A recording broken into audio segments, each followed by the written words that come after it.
The Secrets of Technology is brought to you by the StarQuest Production Network and is made possible by our many generous patrons. If you'd like to support the podcast, please visit sqpn.com/give. You're listening to The Secrets of Technology.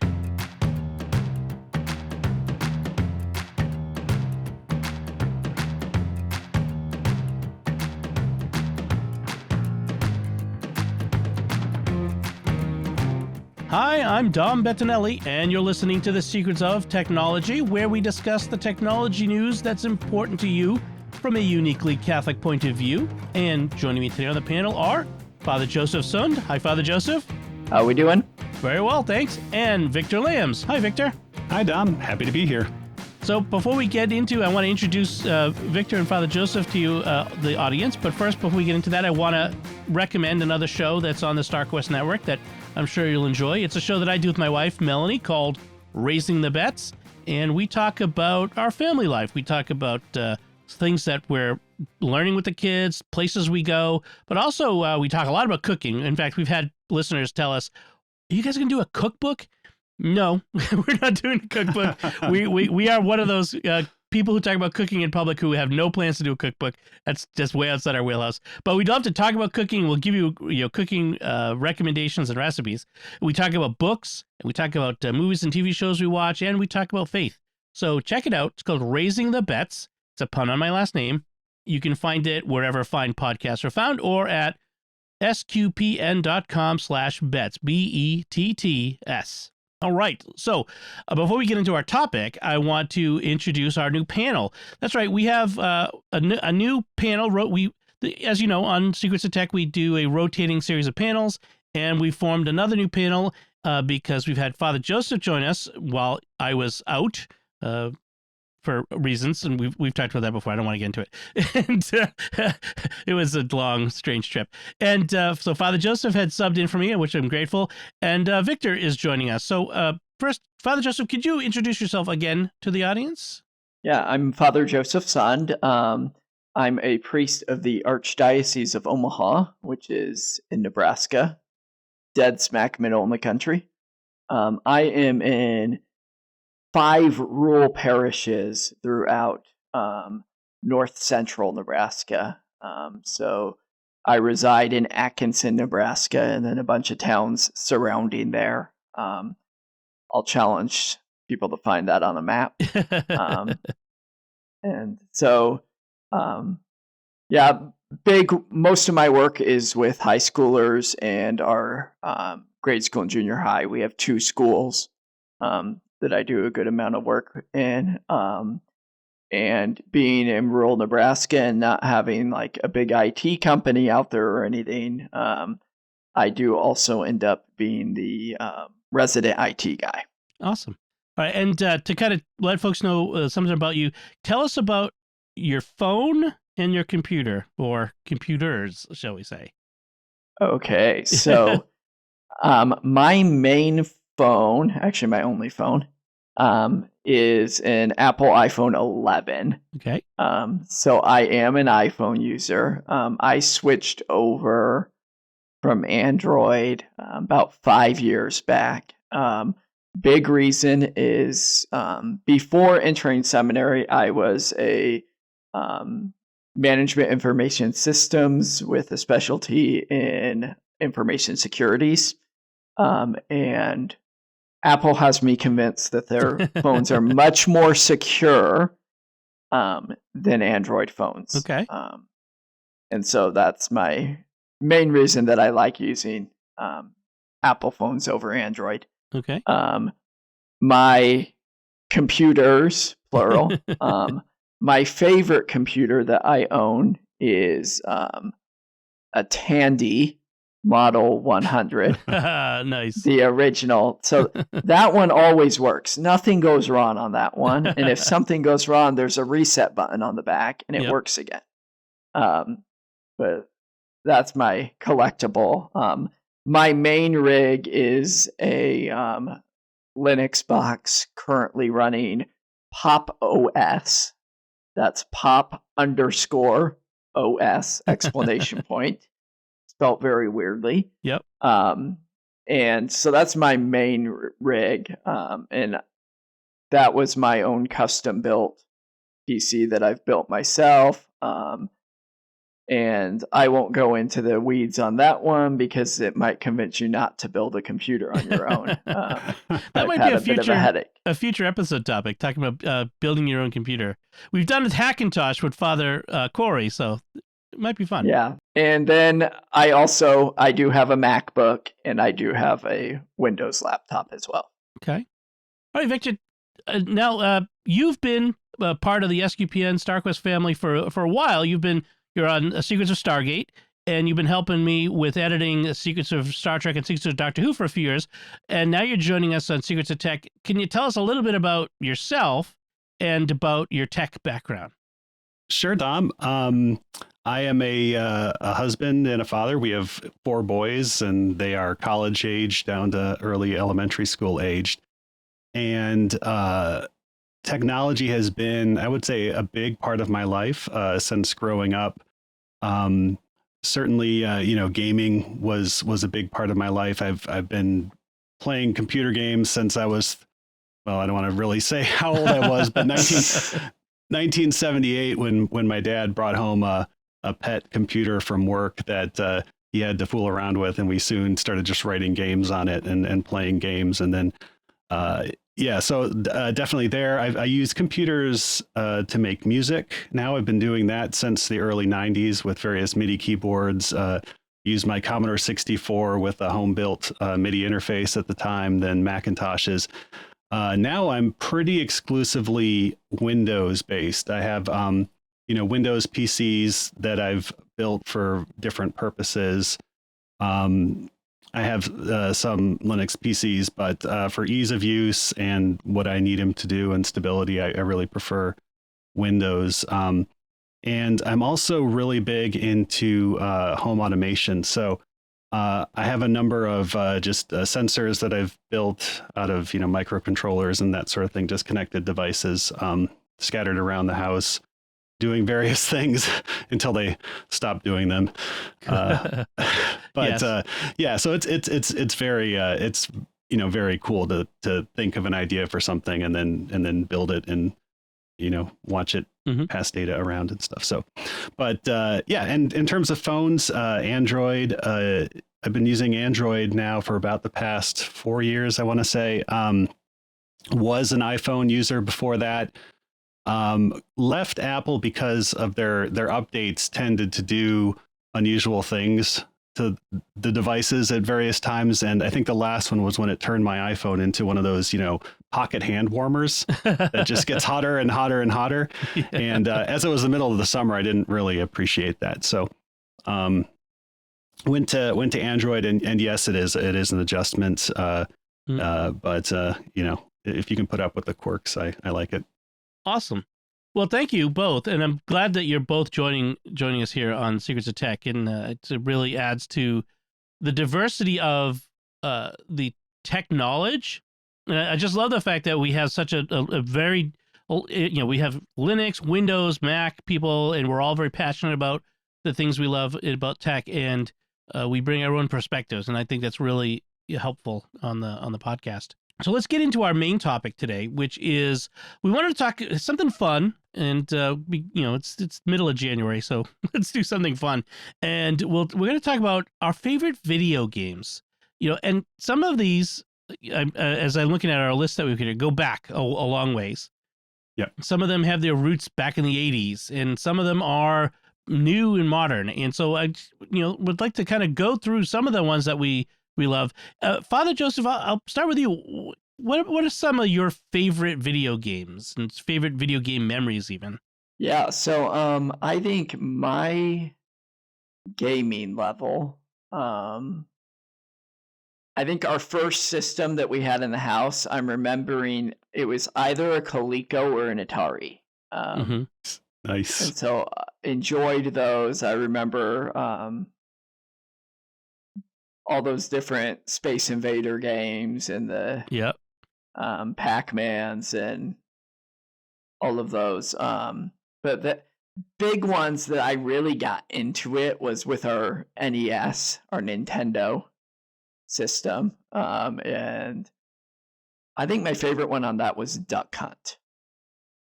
I kind of, as a little kid, I even had kind of that engineer mind in me. So the fascinating of how was the gun knowing where I was pointing on the screen, and all of that, or did it? And so that just fascinated me as a kid. And then all those Mario games and all of that were fun. My favorite game system of all time is the Sega Genesis. Yeah. And Sega. And Sonic, NCAA football on that. I remember there was Bill Walsh's college football. Oh, wow. In 93, 94. And then before Madden had come out, there was a football game that was Joe Montana's Sport Talk Football. And that was a fun one to play as well. Cool. And then NBA Live, all of those on Sega. Just a really simple and fun game system. Nice. Yeah. See, I never was able to. My parents never got me a game system when I was a kid. I had friends who had them. I was pretty much an Apple II. Games on Apple II were what I could get. But I always wanted to get. I think it was a ColecoVision back in the day. Oh yeah, man, there was the head-to-head games, like where you could play. I mean, it seems so lame now, but back then the idea that you could play two people play at the same time, and it just was fantastic. Yeah, it is pretty cool. All right. And how about you, Victor? What are your favorite games of all time? Yeah. So, I mean, looking back, I mentioned my dad would bring computers home. He taught me how to, program in BASIC so I could make simple games. I think probably one of the most transformative moments for me, I grew up in a college town, Ann Arbor, Michigan. And at that time, the arcade craze was just starting to sweep through. Space Invaders had come out. And there were a number of arcades in town. And my parents, God bless them, would take me out to the arcades and give me like a handful of quarters and I could play games. So when I saw Pac-Man, I was 5 years old and I just like latched onto that, like the character, everything about it. And, it became a big cultural craze. There were Pac-Man songs, lunchboxes. I had the metal lunchbox, Dragon's Lair, the same thing.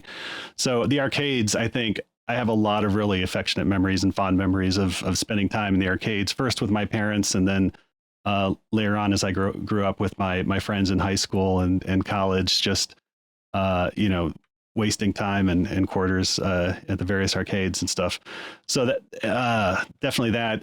Commodore 64 was my main gaming machine until I got a Sega Master System and then a Genesis, Nintendo 64, PlayStation. My favorite console, I would have to say, is either the Nintendo GameCube or the Sega Dreamcast because of their design and the hardware, the games were fun, certainly, but the Nintendo GameCube, I think, is like a perfectly designed product. It's a perfect cube. It has these little 3.5-inch discs that it used.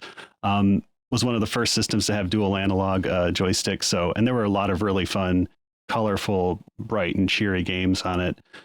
And I think definitely when I look at a game, that's what really resonates for me is there a world being creative? How do you interact with this world? Gameplay is another aspect of it. Is there enough for you to do? Are the goals challenging? But certainly, is there a sense of imagination and wonder as you're entering this world? That's really appealing to me.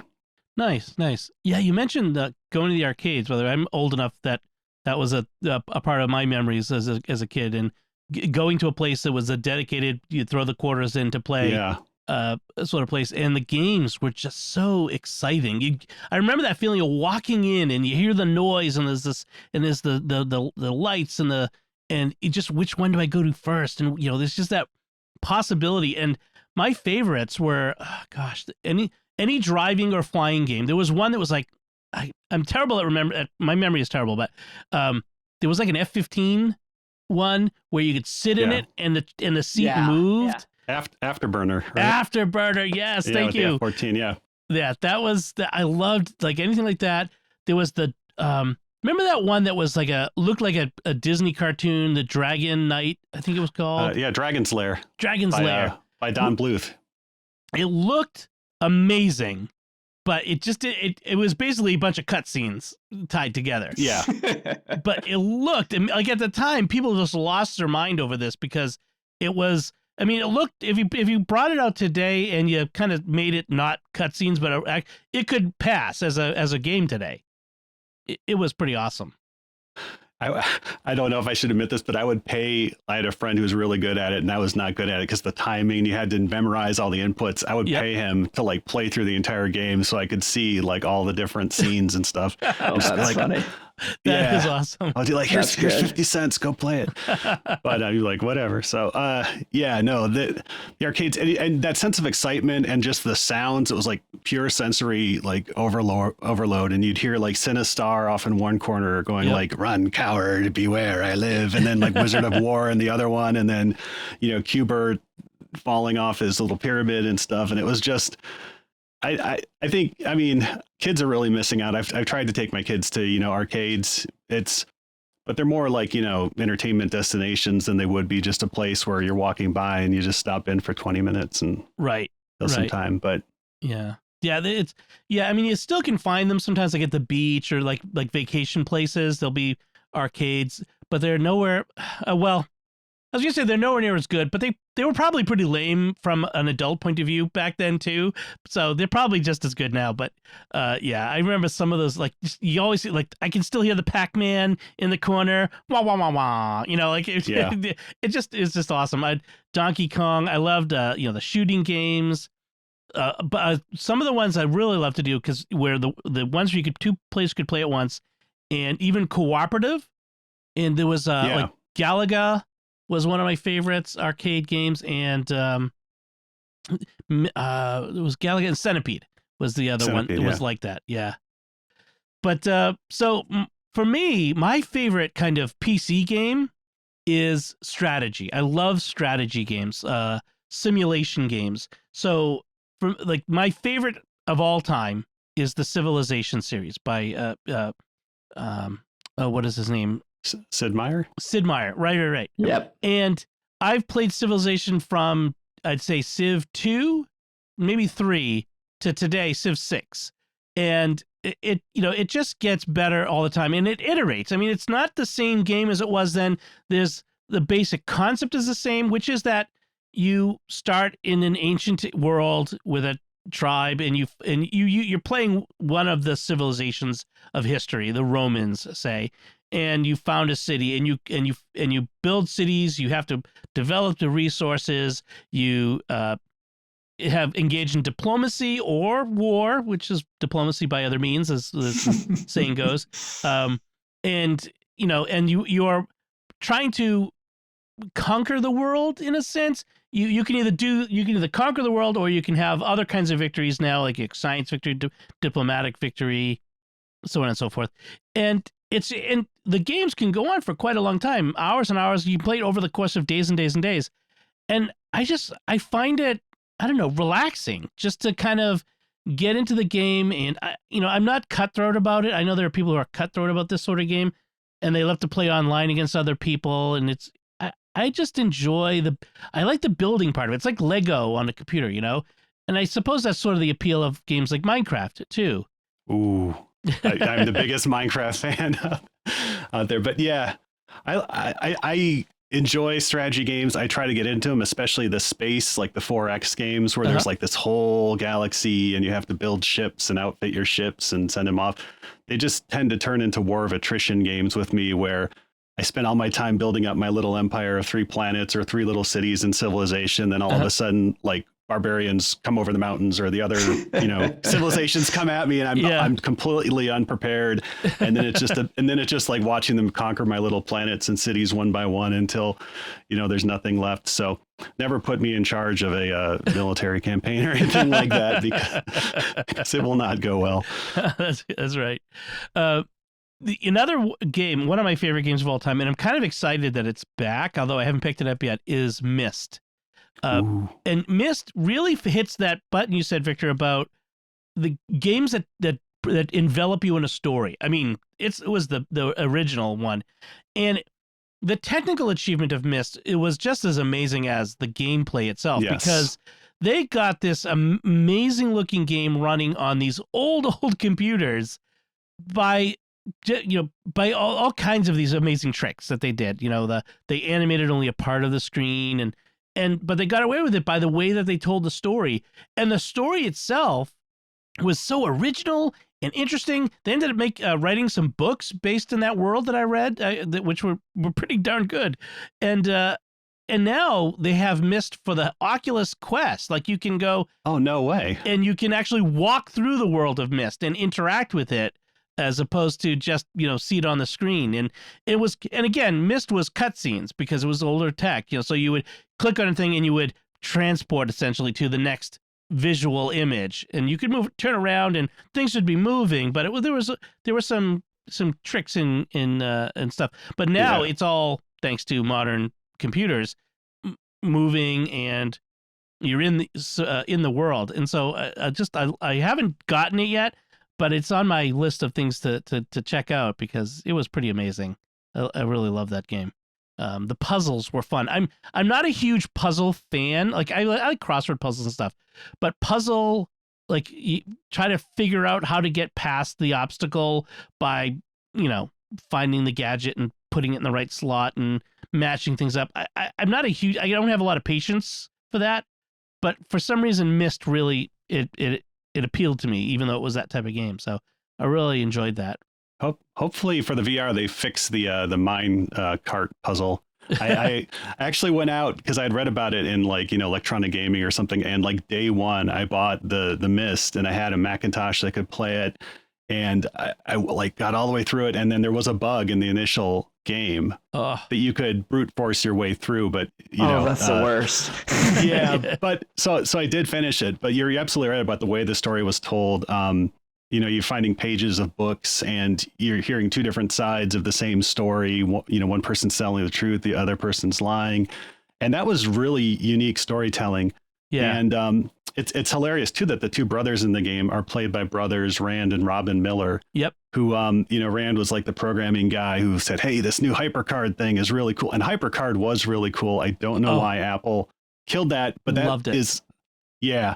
And then Robin, who's the artistic music, guy who did the music, but they made a number of children's CD-ROM products before then, the Manhole, and then one that I played all the time in high school, despite being 10 years too old for the demographic, was Cosmic Osmo and the Worlds Beyond the Mackerel. Oh yeah, such a goofy, fun game, and Myst, love Myst.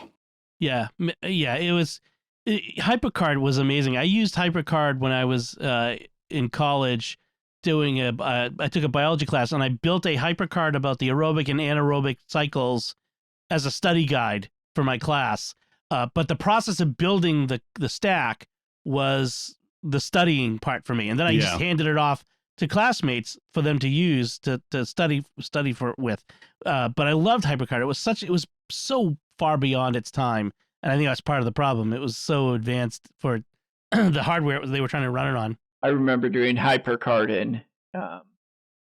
in junior high school. We had HyperCard. Yeah, that was pretty cool. Yeah, I kind of wish they'd bring it back. You could still use it, if you updated it for modern operating systems. And then from the past to today, I mean, one of my favorite games to play today, I'll go back to this time and time again. There's two of them, they're the original and the sequel, that are on iOS, Alto's Odyssey and Alto's Journey. And they're endless runner games. And an endless runner is where basically the character just goes and goes and goes and goes and goes, and you have to go get past obstacles and accomplish things until they crash, and then you start again. And so there's no end, finish line. It just goes and goes. And it's so relaxing. I mean, the music is beautiful. The graphics are simple yet gorgeous. The environment that it's in, they have sunsets and there's rainstorms or snowstorms, and it's just, I find it so like beautiful and relaxing. They have it for, like I said, it's on the iPad. You can play it on your phone. I've played it on the Apple TV sometimes, the nice big screen. And it's a one button interface. So just you press and hold. So doing it on the remote works just fine. And it's just such a beautifully designed game and really fun. I mean, I'm not a Twitch, like I said, I'm not like a Twitch gamer. I don't get into like the battle games as much. I've played them, but this kind of game really appeals to me. So I really love that one. Yeah, I have played that. That is very relaxing until you pass the campfire and that guy comes chasing after you. I don't know what his deal is. But... In Alto's journey, it becomes a monkey that chases you. So, okay. I think it's a monkey. I forget what it is. It's some creature. A couple others I want to mention. Of course, with the recent passing of John Madden, I have to mention Madden NFL. Just, it's the pinnacle of sports video games. I mean, I've played a bunch of different ones, but Madden NFL was the end all and be all of, and still is. I mean, it's still out there. EA Sports, it's in the game. I mean, I could hear that in my head, all the time. It's just such a fantastic video game simulation. Were you the voice of that intro? That sounded really realistic. He's got him running around over here. I can't do John Madden, but yeah, the guy comes up over. Look at this guy. Yeah, I mean, it's such a fun game, and the fact that it had all of the actual players, like there were football video games before, but they didn't have like the actual pro players represented, the actual pro teams, and that I think is one of the things that sort of set it apart from the ones that came before. You could play your team, and it was like your guys. So yeah, you had Tecmo Bowl. But I think they did have like one or two players in it, and I remember you could be Bo Jackson, and Bo Jackson was just unstoppable. Oh, that's awesome, because Bo knows. So not to blow your mind about John Madden football, but it started off as an Apple II project. Really? And I think I remember that. They had a limited one, but they just couldn't get it to run until they got finally into like the 16-bit, the Genesis. Yeah. And then, of course, the NHL spinoffs were really popular up here during college and stuff, too. Right. Yeah. A couple of the ones I want to talk about is I don't remember the name of it, but I remember when I went to Franciscan University of Steubenville, and I was on the school paper staff at the time, and I had managed to get the student senate to buy us all new Macs. So we had like new Macs to lay out the paper. Like we had advanced tech. We even had our own laser printer.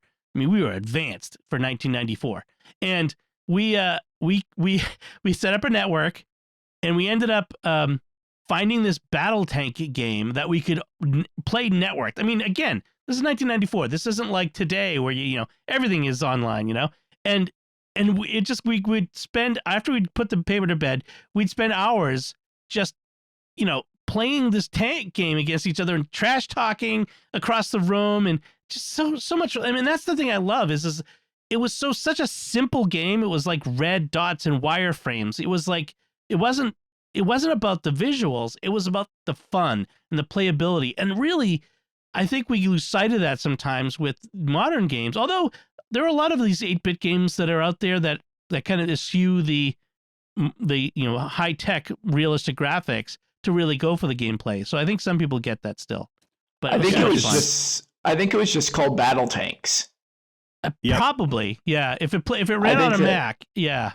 Yeah, there was a Mac and a PC version of it, and I think it was a shareware game. So shareware meaning that you could play like the first couple levels of it, right? But then you had to pay the price of it to keep it and to keep going. Wow, yeah, shareware, yeah. And it really is telling too what you were talking about there. We call that couch multiplayer, right? Because you're in the same room, you're on the same couch with somebody. And the very first, this actually was somewhat networked too, but the very first computer game was a multiplayer game, Space War, which was developed by the Tech Model Railroad Club at MIT in the early 60s. 2 players, gravity simulation, spaceships firing at each other, and So yeah, I think that's, along with the whole, world aspect, that whole, can you play it with someone, and someone with kids, definitely they are all into video games as well. So if we can get like 4, even all 6 of us sitting down and playing a game together on the Nintendo Switch, that's a good time. Oh yeah.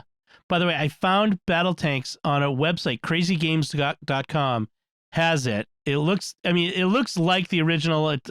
You're running around a maze trying to find the other guy and shoot him before he shoots you. I mean, it's very simple, but so much fun. But yeah, I just found it, crazygames.com.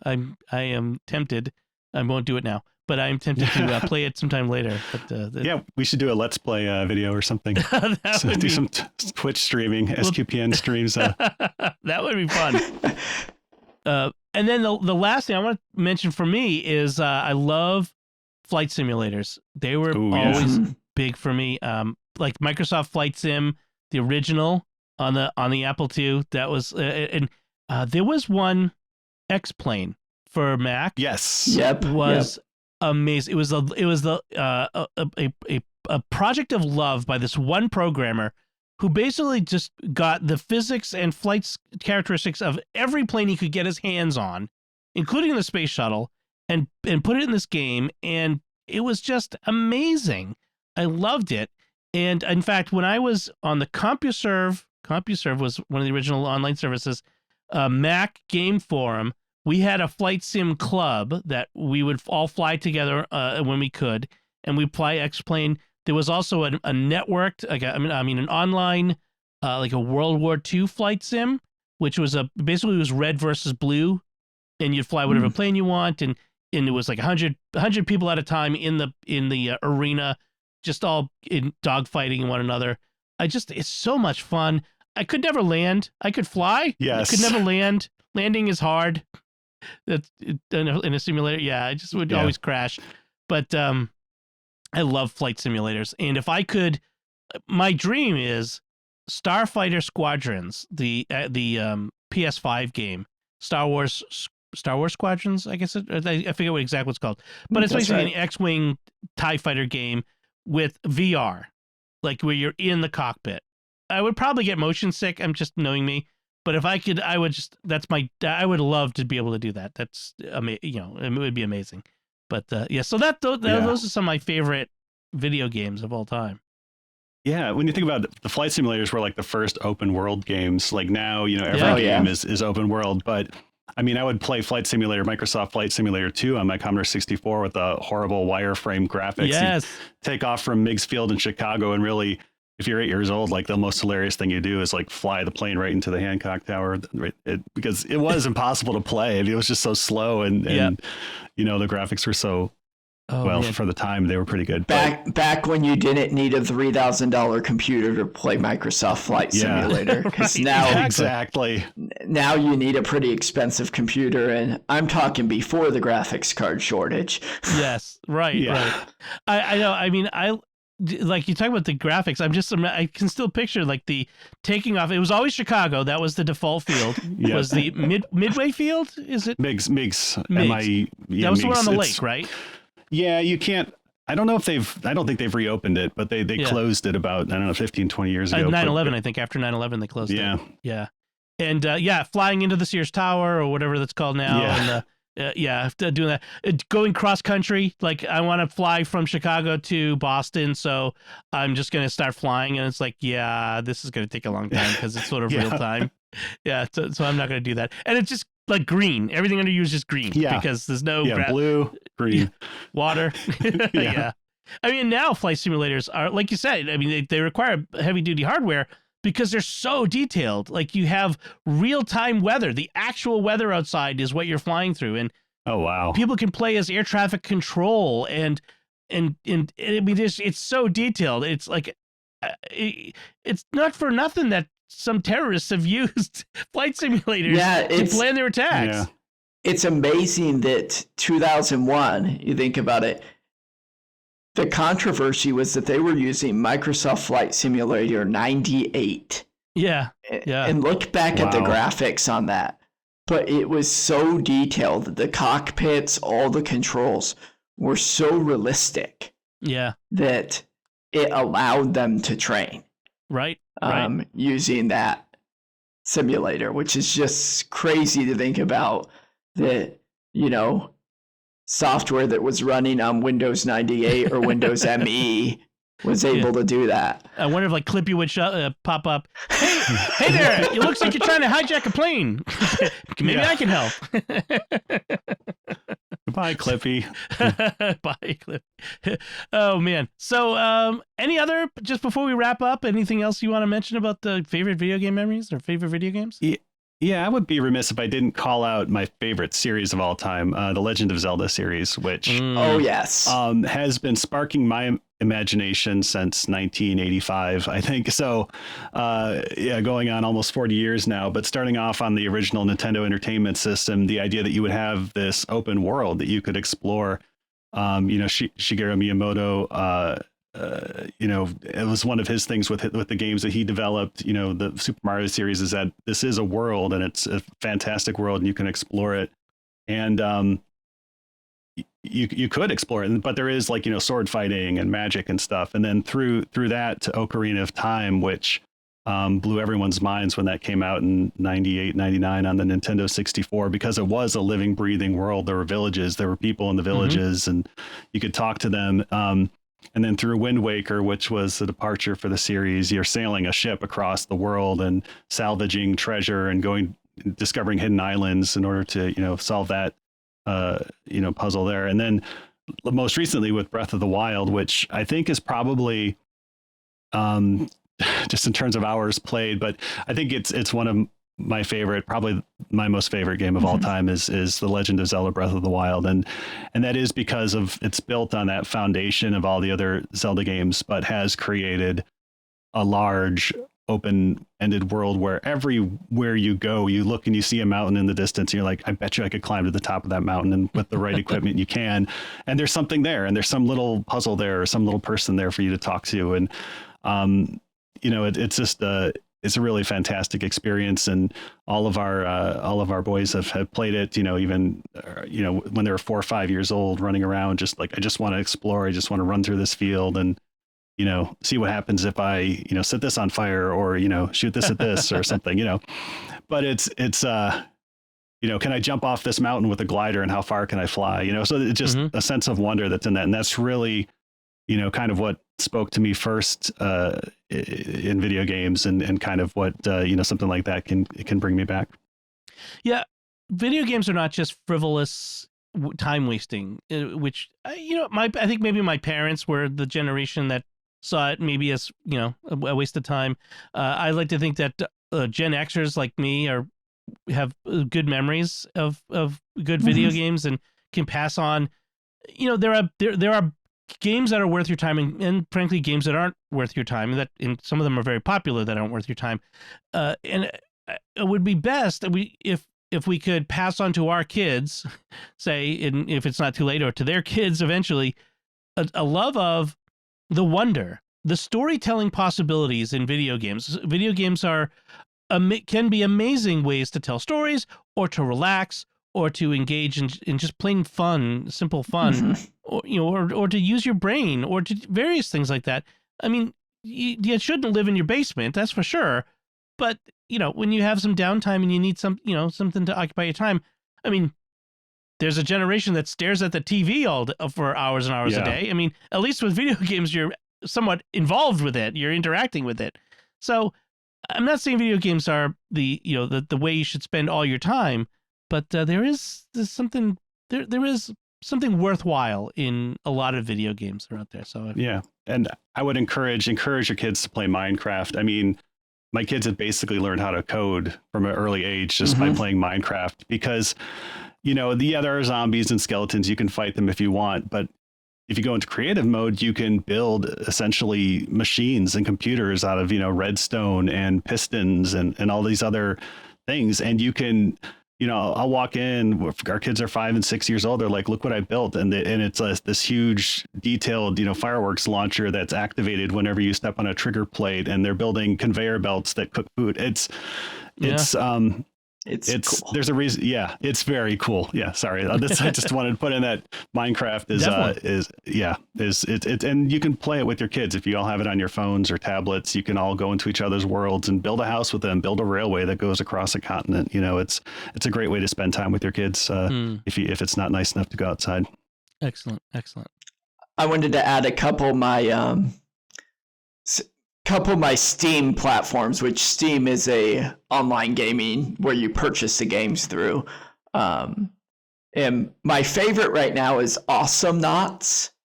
I don't know if you've seen this one. It's kind of like your red versus blue battle game. And I kind of describe it as a little bit of like a capture the flag type. And so you're online with two teams of 3, randomly assigned teams of 3, and just your goal is to get to the other team's base and destroy their base. And kind of fun. Albion Online is a open world thing too. And then Rocket League is it's like soccer with cars. Which sounds really weird until you play it, and then it's just addictive. And then Tabletop Simulator is a good play on these, and that's where you actually play tabletop games with other people, and that's a fun one. And then we're talking about all of our favorite old games. There's the Ant Stream Arcade that gives you a lot of those older games to play. I'll have to check that out. And then my new favorite game, which is a free game, is spelt very horribly, which is called I Made a Game with Zombies in It.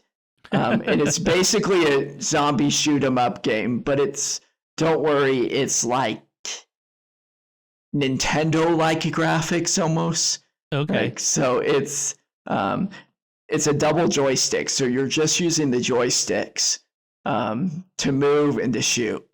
And your goal is to not get killed by zombies as you shoot them.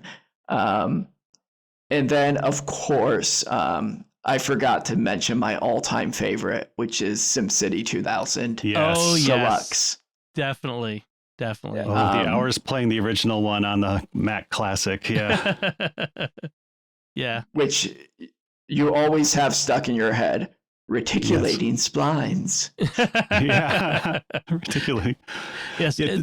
The disaster mode when you'd have like the alien invasions. I love that. Those were good. SimCity is great.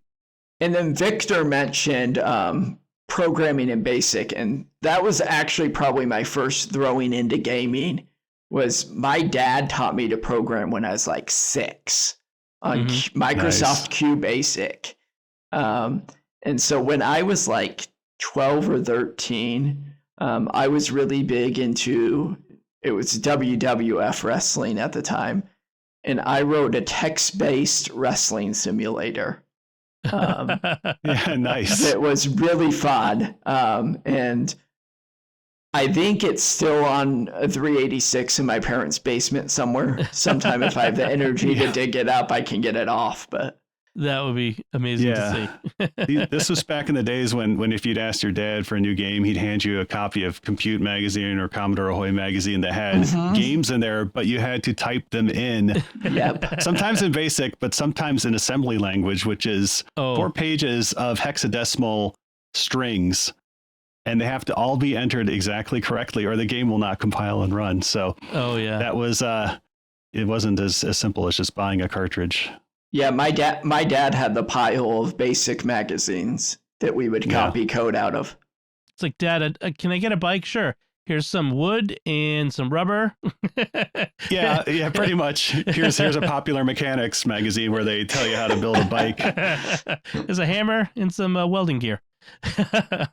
All right, so I think that we should wrap up our discussion of video games. That was fantastic, a lot of fun. I'm really pleased with the discussion. And you guys are the lucky ones. The other panelists all wanted to get in on it too, but I saved this for you guys for your first panel together. They had some great suggestions of their own, and maybe we'll bring those back at another time. Before we move on to our headlines, I want to take a moment to thank our patrons who make it possible for us to create the secrets of technology, including Samuel W., Scott K., Rudolph Q., Amy C., and Jennifer S. Their generous donations at sqpn.com/give make it possible for us to continue the secrets of technology and all the shows at StarQuest, and you can join them by visiting sqpn.com/give. So let's talk about some headlines. Father, you mentioned earlier the problem of crypto miners sucking up all of the graphics cards. Well, now they're taking up the CPUs. This headline says crypto miners now gobbling up AMD CPUs because graphic cards are too expensive. And the story here is that there's a new crypto. So to mine Ethereum or Bitcoin, which are the two biggest cryptocurrencies right now, you have to run algorithms and you have to compute algorithms using heavy-duty computing hardware. Bitcoin miners are essentially specialized computers now, and Ethereum requires a heavy-duty graphics card. And so there's this new one called Raptorium, of course, because they have these weird names, and it's supposed to make it available for regular folk to be able to mine coin for themselves. And so this one will run on regular consumer CPUs. Well, the problem is all these miners are running out to buy the consumer CPUs and making them more scarce for the people like us. So especially apparently the AMD Ryzen 9 3900X and Ryzen 9 5900X CPUs. So what do you guys think of this? Father, I know you recently were buying a CPU yourself, or was it an AMD? And did you have trouble getting it? I did not have trouble getting it, and actually I lucked out on mine. So I benefited from an Amazon mess up on a ship. So I was ordering a Ryzen 5, which is about a mid-level processor, right? They shipped me a Ryzen 7, which is $180 more than what I asked for. Oh wow. Now what happened was they slapped the wrong label on it, and so when I opened it, I saw it was a Ryzen 7, not a Ryzen 5. Now Amazon being Amazon, I decided to be honest and call them, right? Of course. And they said, "Yeah, keep it." So, wow, nice. Yeah, nice. Must be nice to be Amazon and not worry about $180, right? So, yeah, they're making it up somewhere, right? Yeah. I mean, if these miners are doing this, all I can say is, why doesn't somebody talk to their parents? Right. Well, off my lawn. Yeah. Well, apparently, speaking of mining, so the country of Kazakhstan in Asia, which used to be part of the Soviet Union, is it going through some probably will be again soon. Right, I know. The way things are going. Yeah. They're apparently they're going through some political problems, and so the government shut down the internet in the whole country, and 25% of the crypto mining hardware in the world went offline. Oh wow! It was I don't know if it was exactly 25, but it was some large percentage, and it's yeah, wow. So a lot of this is going on in these non-first world countries. It's just amazing to me what's going on with all this crypto. You hear horror stories when Ultima Online first came out that people were making bread or farming or something. And World of Warcraft, people just in developing nations they still do, I guess, for these games. And I guess that was kind of a proto cryptocurrency where it was right. The bread and the minerals in these games that they would mine for other players to buy with real dollars. Yeah, it's amazing. The people are working under slave conditions. I mean, now instead of having cyber cafes full of people gaming, they just have the PCs running. They don't have people sitting at them necessarily.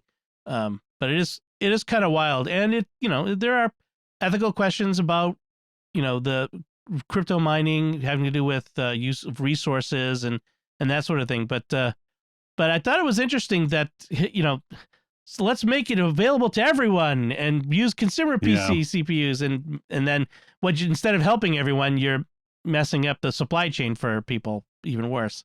What I am looking forward to is a year, 18 months from now, when all these Ryzen 9 processors hit eBay. Yes. When people realize this isn't quite the gold mine they thought it was, and you can pick up a Ryzen 9 and maybe a nice gigabyte motherboard or something for $200 or $300. So. Right.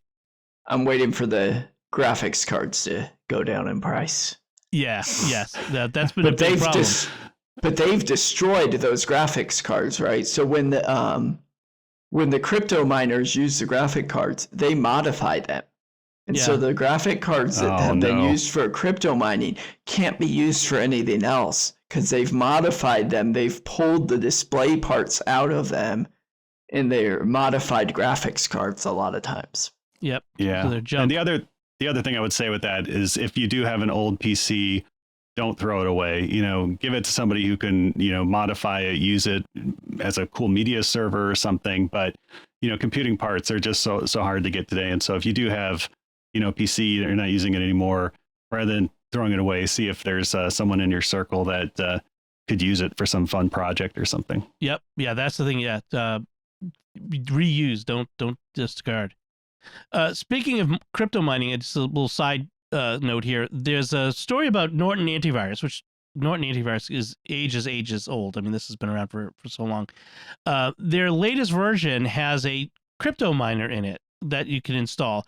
Some people are like, oh, they're secretly mining crypto on your computer and using up your electricity to do it and taking some of the money. It's actually not quite as bad as it all sounds. They actually announced it, that they were including a crypto miner when they announced the product last year. And when you see the option there, it will tell you, where do you want to install the crypto miner? You can earn money if we install this and use the idle time of your computer to make money, etc. And they do take a percentage. They take a high percentage. It's 15% of any money that's earned, which is apparently higher than most. So what it does is it pools the resources from all the computers running Norton Crypto, and they all work together on mining the crypto. I don't want to get into how crypto mining works because that's just complicated, but a bunch of computers work together to solve a math problem, and then it creates cryptocurrency. And by organizing the pool, they're entitled to a portion of the money. And so I can see that the board meeting or the meeting in the office, there's a lot of computers running our software. If we got just even a portion of those to use some of their idle time, we could really raise our bottom line on this product. And the product manager went, yes, ship it. It's not nefarious, and it doesn't install it secretly, and it doesn't run it secretly. It's not necessarily a good deal for you because you're probably spending more on electricity than you're earning in crypto, potentially. So, especially now, yeah. Do you remember back in the AOL days, you had dial-up providers? Mm-hmm. I think Net Zero was one of them that would display ads, and I think you had Inbox dollars or something that you could have an ad displayed while you were online. Right. And get money doing that. It kind of reminds me of that whole thing. That's right. Yeah. I remember the things where if you clicked here, you answered this survey, you could earn pennies, and you just spend all your time online. Yeah, going through. My sister was huge into that sort of thing. I'm like, it's such a scam and a waste of your time. You're not earning any money. But yeah. And then you realize why you were on all this telemarketer list. Exactly. I'm just thinking we've come a long way from when, we had that SETI, the search for extraterrestrial intelligence, SETI at home, dedicate some of your PC thing to search for extraterrestrials and stuff. We've gone from that into, dedicate a portion of your PCs to time to make money out of thin air or whatever they're doing, I used to run a SETI client on my Mac years ago. Yeah, it was just something fun about the idea, and it was apparently useful. And they finished the project. They went through all of the radio signals, but I don't know if they did. Yeah. Oh wow! Well, spoiler alert. Well, even more spoiler, they didn't announce that they'd found anything. So yeah. they didn't didn't announce that. Didn't that get covered with Jim Aiken? Yeah, well, I think we talked about that once on Mysterious World. So let's move on to our next headline. This is an interesting one to me. Habitat for Humanity has built its first 3D printed house that they've given to a worthy family.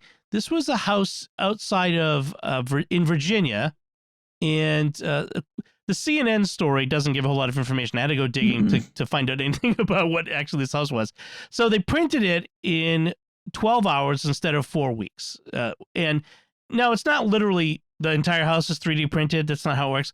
All of the exterior walls are using this technology that builds up layers of concrete. It lays down in the pattern of the whole house. So all the exterior walls are built up concrete instead of wood studs and that sort of thing. And then there's a lot of the interior stuff is more conventional, but one of the really fun parts of it is that they give the homeowner a 3D printer and files that they can print any replacement parts for outlets and knobs and all kinds of stuff in the house, which I think is fantastic. Yeah. Anybody who's tried to go to a hardware store and track down a faucet stem for a faucet that's 60 years old will appreciate that, those faucet stems. I'm starting a unit next, actually tomorrow. So once every 2 years with our high schoolers in O'Neill, Nebraska, I do a STEM unit on AutoCAD and 3D printing. And so we're actually going to be working on designing and building bridges and then having our 3D printer print out those bridges. So I'm not sure I would want to drive across a bridge printed on ABS on a 3D printer. But no. But concrete you can design them. Yeah. So and as someone who's worked on habitat houses in Miami and Detroit here, I could tell you that this is a very good step. I mean, because I've had more than one habitat, coordinator tell me, what's another word for Habitat for Humanity? Rework. Because you have volunteers coming in and things get thrown together anyway, and then the next crew comes in and has to take it out. I mean, granted, some projects are a lot more coordinated than that, but anything that takes that out and, consistency, modularity, and that sort of thing, this is a good step. Yeah. I like the replaceable parts. I know with a lot of our older computers in the school, if plastic parts break on it, I've been printing them out, and that's kind of cool to be able to do. Yeah, I wonder, if there's probably CD-ROM drawers in the doors, being able to 3D print the replacement parts for those. Yeah, you're exactly what I do. Is I don't put CD-ROMs back anymore because no one uses them, and so I create the faceplate over it just to cover it up. Nice. 3D print that, and they pop right in, and they. That's awesome. I'm so close to getting a 3D printer. Thomas has almost convinced me, and I just got to pull the trigger on it. I need a place to put it, so that's the only thing holding me back now. Not as cheap as a fountain pen. No, I know. Yeah. Oh, I love my fountain pens, but that's the next step as well. Although I think my kids would just spend all my 3D ink or whatever thermal plastic just printing out Star Trek ships or something. But I'm all in the idea of printing out Lego bricks. It's cheap. It's cheap. It's like $25 a roll. Oh, nice. Yeah. I tried making my own Lego bricks. If you can actually dissolve Lego bricks in acetate or acetone, nail polish remover.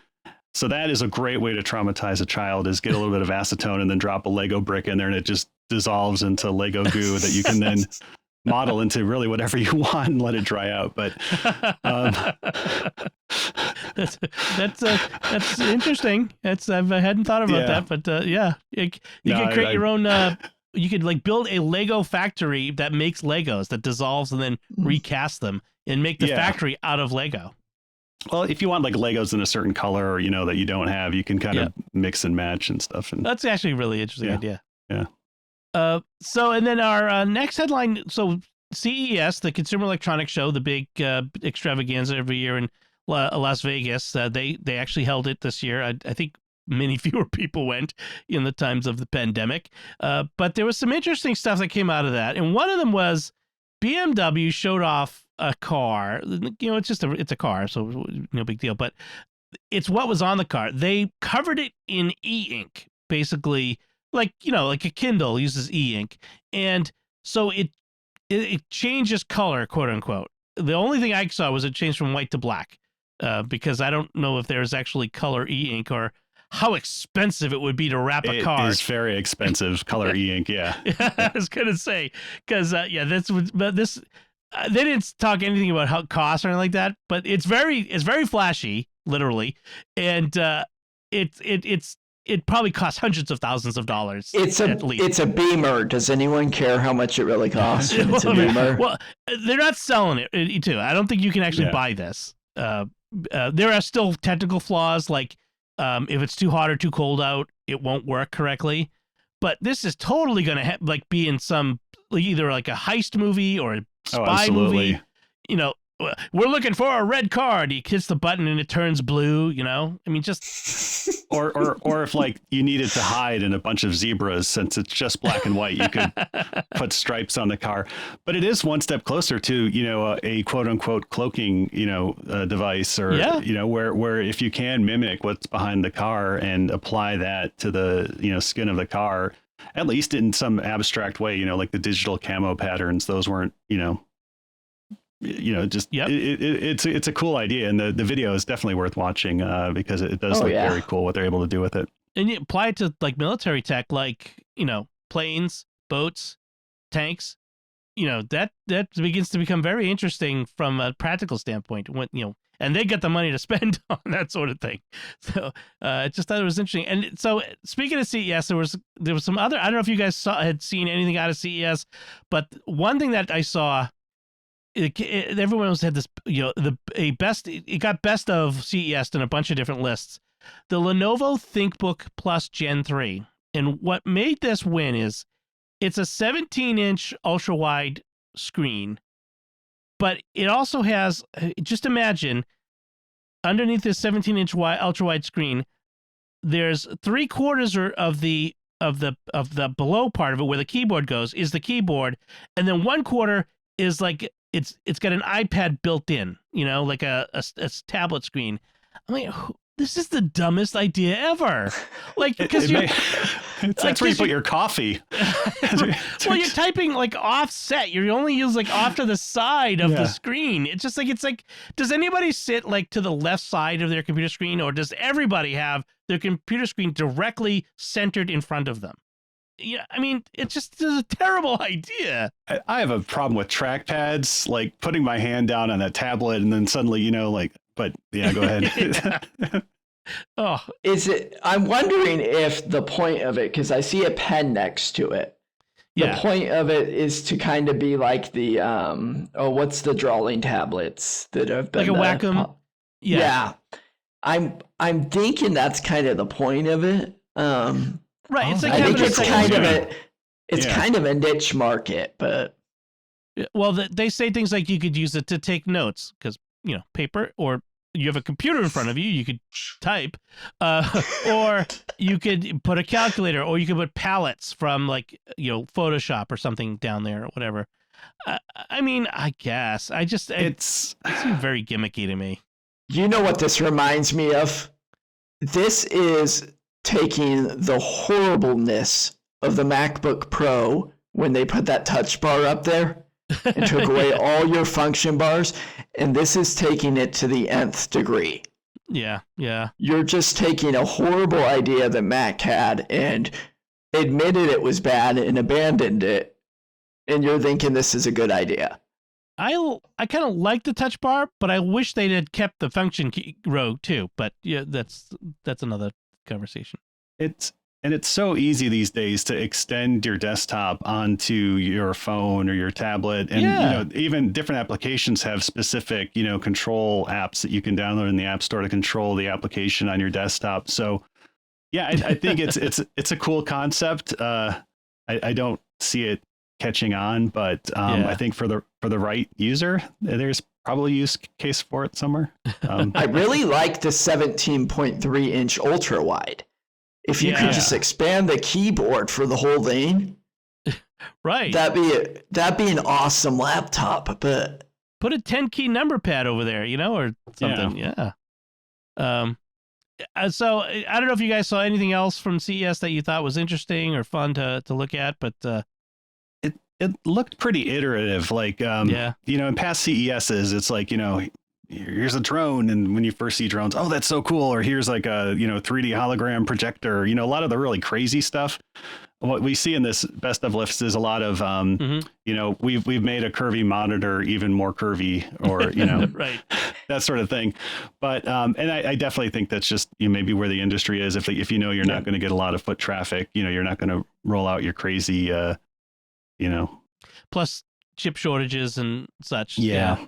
Yeah, you hit on one thing that I noticed isn't there that you usually see in CES, and that's usually NVIDIA has something big. Right. In the video card market. Nothing. It's just crickets from NVIDIA. So that's noticeable for this, that I think they had a couple things that were like, hey, we're selling the same video card we had 2 years ago, but with a different name. Right. One thing I thought was fun was the TP-Link has a new router that has 4 antenna that have electric motors, and they change position and point as you move around the house. They follow your devices to optimum radio transmitting. And I don't know how useful it is, but it looks pretty cool. Oh man. But actually the one thing I'm looking at, it's Tom's Guide's best of list. And one thing that really caught my attention is the smart home lock from Schlage.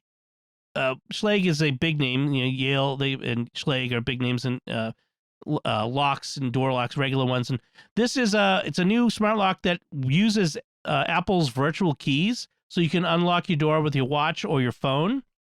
You've been able to do that with Bluetooth and an app and this stuff for a while now with a bunch of different locks, but they're not as good as they claim to be. The Bluetooth ones, just Bluetooth is not that good.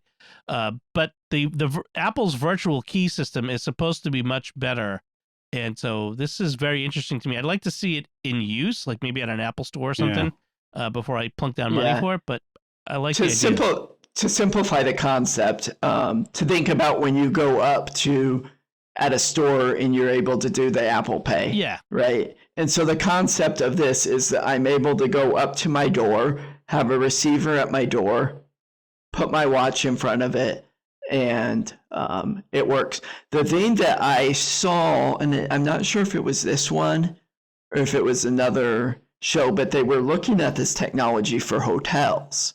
Yeah. And especially especially in the COVID era right now, that I have a hotel room that I've taken out, that through the app, they allow their hotel's app to take the NFC of my phone, and I hold my phone up to the door, and they've given my phone permission to unlock that particular door. And so there can be zero contact and not have to have, we're kind of replacing bellhops, but or those awful magnetic keys that deprogram, like by being within the 5 feet of your phone. Oh my gosh. Yeah. I've spent some time in hotel rooms this past fall, and I can't tell you how often I had to go to the front desk to replace those stupid, because I had to keep it in my back pocket where away from my phone or my keys. Oh, I hate those things. So if you could do it, just program it in your phone. You don't have to stop at the front desk. You just go straight to the room and wave your phone at the hotel door. That would be amazing. Yeah. I don't think I'd use this for my home. Like I said, I'm really big into home automation, but the one thing I haven't automated. Is anything having to do with physical access? So it's bigger than just the Schleg lock. But I mean, if somebody wants to get in, they're gonna get in. But I'd rather not have them get in just because they went to YouTube and learned how to hack a Bluetooth lock or something. Yeah, the nerdy information security side of me, I'm looking at this. The moment I'm connecting this to my Wi-Fi network, right? Yeah. If it is, I've opened up the vulnerability now, and it's why, as much as a computer nerd I am, I don't get into this smart home automation stuff because I still want a lock and key. I have a smart lock on my house, and I went because, as easy as it might be, it's easier to break into my house physically than it is to hack the door. But that's true. That's and true. it came in handy when so this past fall we were displaced from our house because of a damage to the house, a water leak, and getting the workers in and out of the house use it with the key codes was big, and then I could kill the key code when they were no longer needing access, and I didn't have to be here, didn't have to give them a key. That aspect was really good. That is very cool. I've done a lot of rental homes online, vacation homes, and Airbnbs and stuff, and that's very popular. Yep. In those that they change the code on you. Yeah, every place we stayed, because we stayed in a series of Airbnbs that the insurance put us in, and every place we stayed had a smart lock for the door, and that was much better than using those little real estate boxes with the key inside that are impossible to open because of the weather. Oh yeah, one more that jumped out at me: the L'Oreal Color Sonic. Oh yeah, okay. Yeah, I not a product for me, obviously, as I don't have hair, but this is basically it looks like a Keurig for your hair. Basically, you have these pods, you put them in a wand, and by brushing it through your hair, it can dye your hair. So you don't need to put the dye in and all the other stuff. You just put it right into this wand, and then so I don't know how that will work or anything, but really interesting. And if it's going to be like one of those, juice machines where you have to buy their special juice packets or something, and it's, no point to it, but it looked like a really cool idea, and it looks like a really cool product. And, and something new and something wacky. And that's kind of the CES. Yes. Yeah. I think this guy's coming out of COVID kind of, in the fact that, you had a lot of people who were people that we found out who dyed their hair over COVID. I'll just say that. Yeah. And they weren't able to get to the salons. And so now trying to make those salon products for home. And it just makes you think, like, all those science fiction movies we saw, like, what was the one, the Schwarzenegger get to the moon, get to the Mars? Total Recall, and I think there was at one point, there was like a secretary, I remember, who was either dyeing her nails with the touch of a thing or dyeing her hair or something like that. But this is the sort of thing that science fiction has been telling us is going to happen. And, here it is. It's almost here. All right, let's move on to our picks of the week. And this is where each of us come up with something that we want to, something we think is cool, fun, we may have used, or we just want to recommend. So, Victor, I'm going to let you start off for your first time. What is your pick this week? Yeah, so we've been talking about our favorite video games, and a lot of them are retro video games. And anybody who's into retro video games knows that it's kind of a gray area legally if you start to play around with emulators and ROMs that you may not, legally have a license to play. But there's a company in the UK, and they're making a handheld system called the Evercade, and that's also the name of the company, the Evercade. And their approach is somewhat different. They sell cartridges in, actual physical cartridges in clamshell boxes. And each cartridge has, 8, 12, so many retro games on it. And, you won't find Mario or anything here. There's a lot of like British games, and some of the newer ones have like newer indie games on it. But it's just a really fun, little system, and you get to collect cartridges and put the cartridge boxes on your shelf like you did with your Sega Genesis boxes, and play some old games that you probably haven't played just because they haven't been available in this country. But there's, arcade games, 8-bit, 16-bit type games. So it's a fun little system. It's handheld now, and they're coming out with a console version that you can have up to 4 players playing at once. Okay. And they're by company, like the cartridges, like Namco and Atari and. Yeah. Okay. Cool. Yeah, and the cartridges themselves are about $20, and they have, like I said, 10, 15 games on some of them. So I mentioned in a previous episode when we were talking about gaming consoles, and getting around the gray legal area of ROMs, that you can go to archive.org's website, and they'll emulate the games on their website for you. Right. And they've gained, they've had Supreme Court cases come up that they're legally able to do that because they're a library.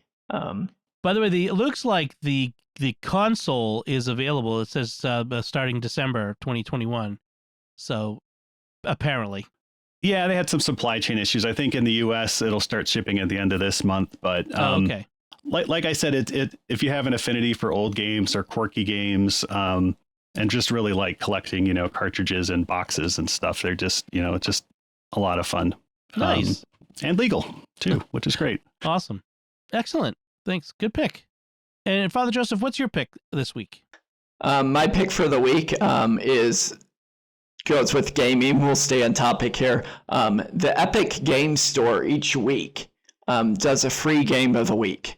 And so if you make a habit of checking their website each week, this week, I don't really like this game. It's Gods Will Fall. Even though it's free, I haven't claimed it.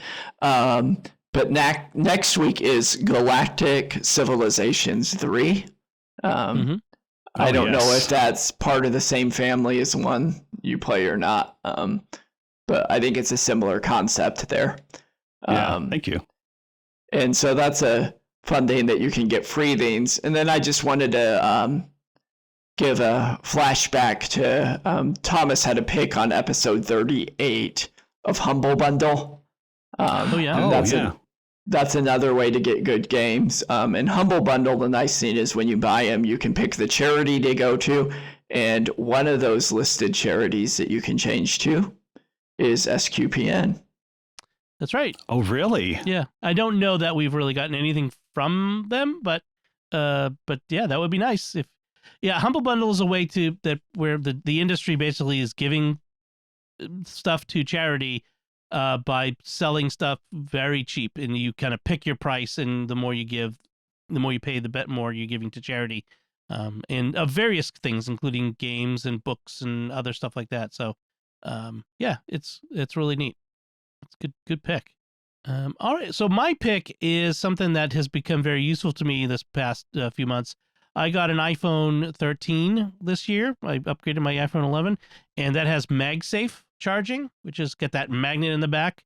And I wanted to get a new stand to charging at my bedside. And so I already had the little puck that Apple, it sells you with the iPhone that does the charging itself.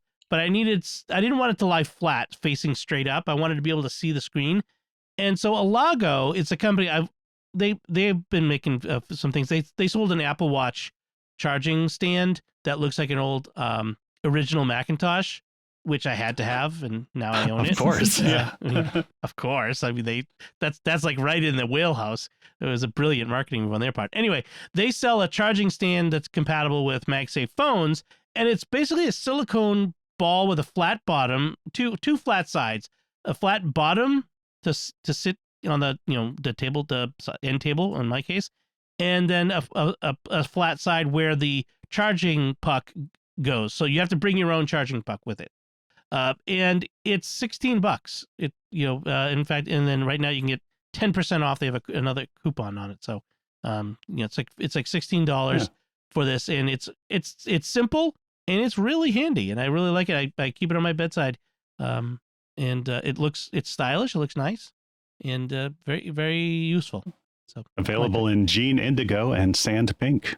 I got black. No, it's a very, very pleasing design. Yeah, I like that. It looks like it would look really good sitting on your desk. Yeah, it's very nice. I might actually get a second one for my desk because So it doesn't come with the charger, though. It's just it's just the holder for the charger. There's so if I really like this, I could just 3D print it. You probably could. Yeah. I mean, this is made of soft silicone. Okay. Okay. So that might make a difference in how it works. But I wouldn't be surprised if there on Thingiverse there isn't a printer designed for this sort of thing. I think there's something about the MagSafe charger puck that makes it hard for third parties to make them, because I've seen a lot of these various docks and stands that make you bring your own puck. And like really Apple's the only place where you can get it. So I don't know what's going on with that, but it is interesting that that's the case. I've been trying to get a new MagSafe charger holder for my car, and it's hard to find a decent one that's a MagSafe one, like not you have to put this big metal plate on the back of your phone to make it stick thing. Yeah. In any case. So that's my pick. But the real question is, could you 3D print it in sand pink though? Do you have sand print ABS? Yeah, maybe. Yeah, you could. Awesome. All right. So that should do it for us. We would love to hear what you think of anything we had to talk about. I want to hear what your favorite video game was. What's your favorite video game now or from the past, or your video game memories? I'd love to hear from listeners on the things that you enjoy and what makes you enjoy them, why they're fun. So you can get a hold of us by commenting on the show at sqpn.com/technology or the SQPN Facebook page at facebook.com/StarQuestMedia, or send an email to technology@sqpn.com. And we'll have, of course, links from our discussion and our picks of the week in our show notes at sqpn.com. We'd love for you to write a review in Apple Podcasts or wherever you can write podcast reviews, and share the podcast with your friends. Help us grow this community. We're really trying to provide a service to the community, to people who would benefit from this sort of talk. And so help us reach more listeners. We really appreciate it. Until next time, Victor Lambs, thank you for joining me and sharing the secrets of technology. Thanks, Dom. Father Joseph Sund, thank you as well. Reticulating spines. And once again, I'm Dom Bettinelli. Thank you for listening to The Secrets of Technology on StarQuest. And remember, EA Sports, it's in the game.